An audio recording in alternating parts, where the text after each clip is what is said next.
nandyan na yung big day kung saan ang Iglesia ni Cristo at iba-ibang mga grupo ay magrarally, no? Ang rally naman nito ay talaga nagsimula dahil isang pagtutol doon sa impeachment ni Inday Sara. Ngayon, naging mas malawak na ngayon ang kadahilanan ng rally. Ang panawagan nila ay kapayapaan. Ang panawagan nila, unahin ng bayan, hindi ang sarili. Now, nung aking huling spokes hour, nagsabi ako na suspicious yung timing ng pag-reorganize ng National Security Council na tinanggal ang Vice President at sa kasaysayan natin palagi naman kasama talaga ang Vice President at saka ang mga dating presidente doon sa membership ng National Security Council.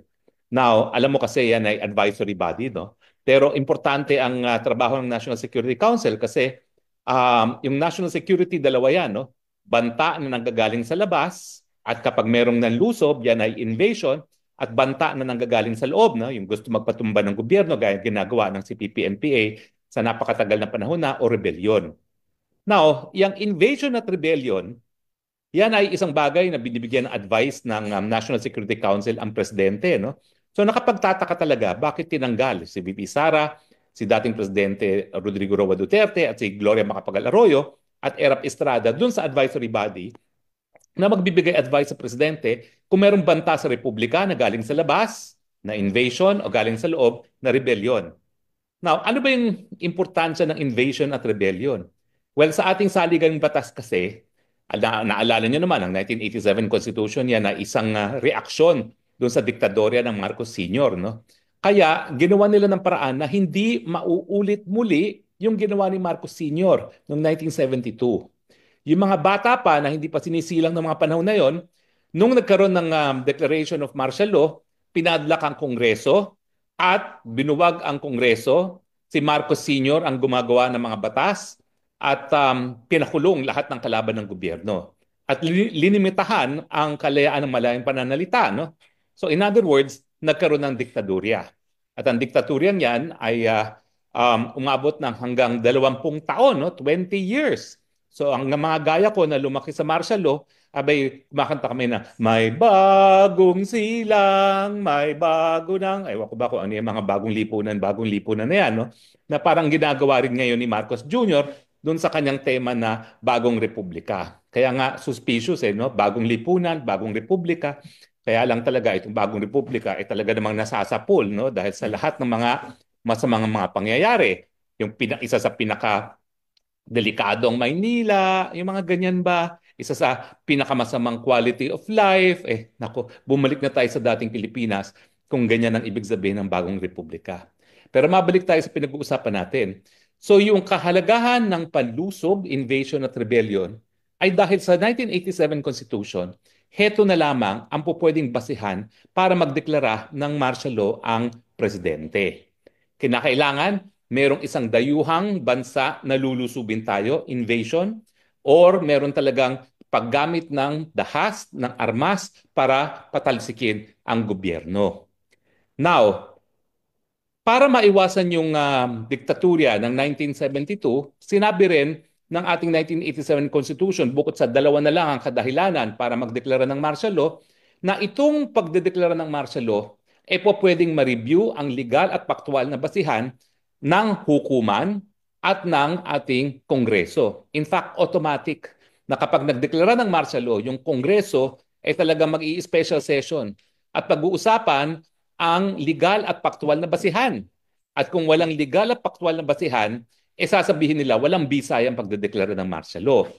Now, yung importansya naman na ang hudikatura, binigyan din ng kapangyarihan na mag-review ng faktual at saka ng legal na basihan para sa martial law, dahil nung panahon ng martial law nga, dumudulog sa hukuman yung mga kalaban ni Marcos Sr., pero hindi naman aaksyonan ng kanilang mga petisyon kasi ang sabi ng Korte Suprema, yung pagdedeklara ng martial law ay isang political question.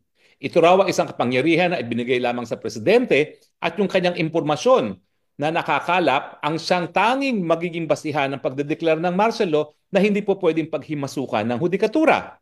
Kaya nga, nagkaroon ng pag-abuso sa kapangyarihan. No? At ngayon, para maiwasan nga yung pag-abuso ng Marcos Sr., ngayon binago.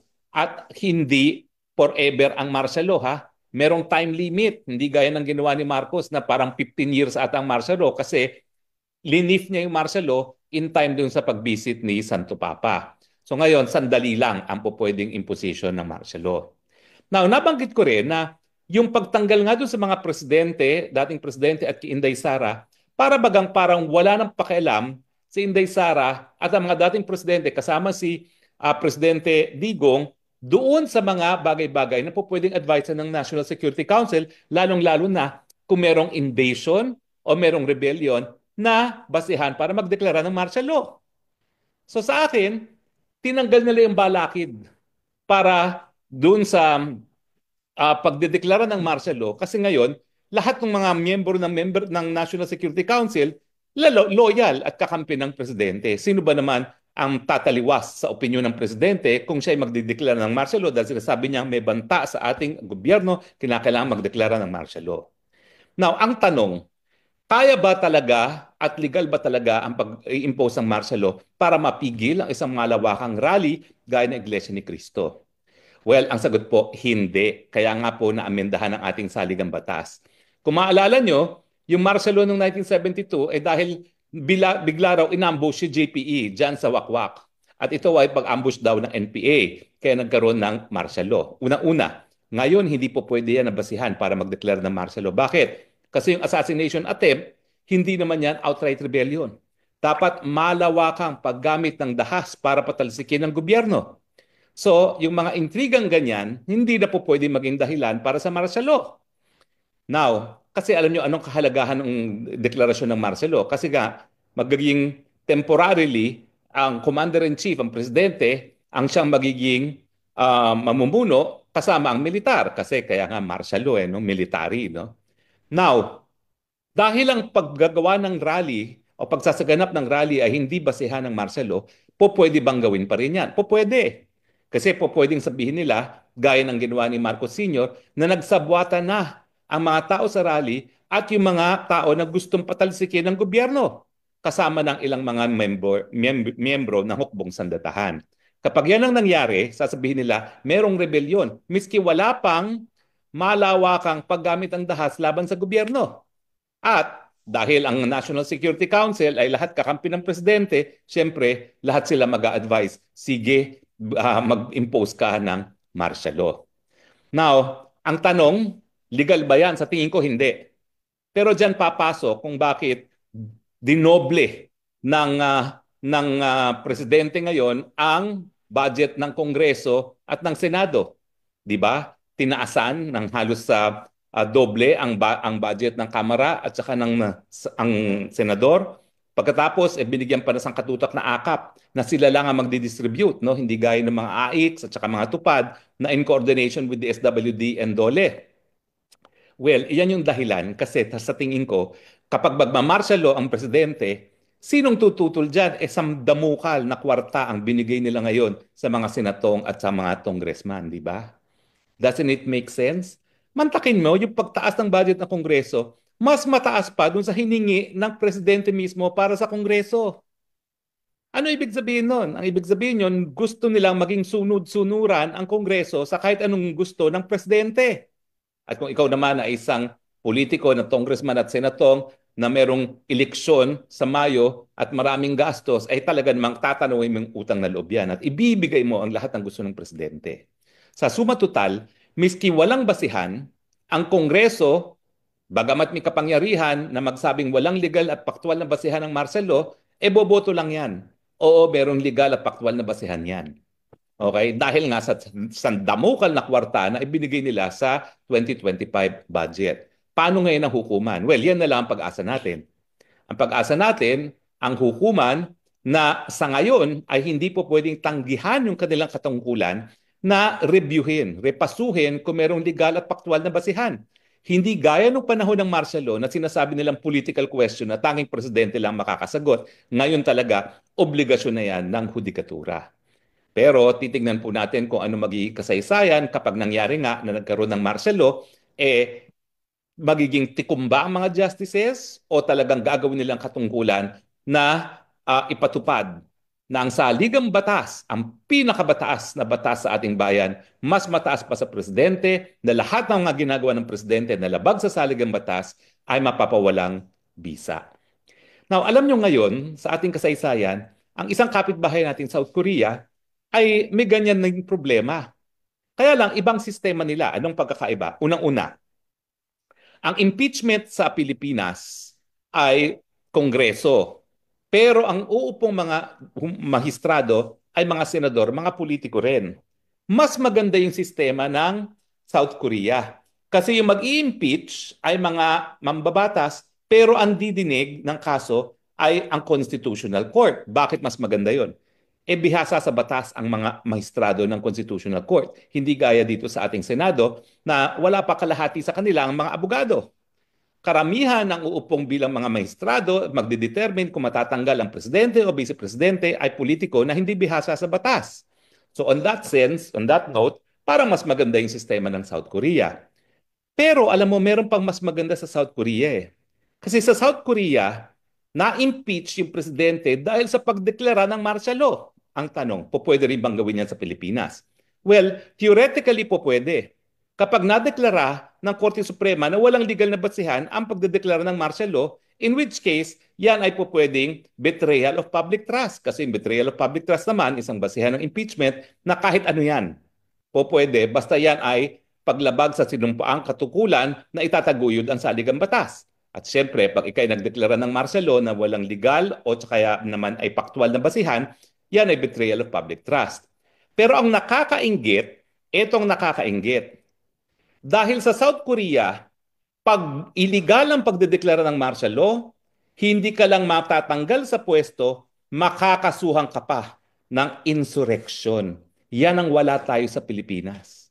Dapat ang presidente na walang basihan, legal o paktual na magdeklara ng martial law, merong patawan na parusa, kasong kriminal na meron ngayon sa South Korea. Kaya naiinggit ako sa mga South Koreans.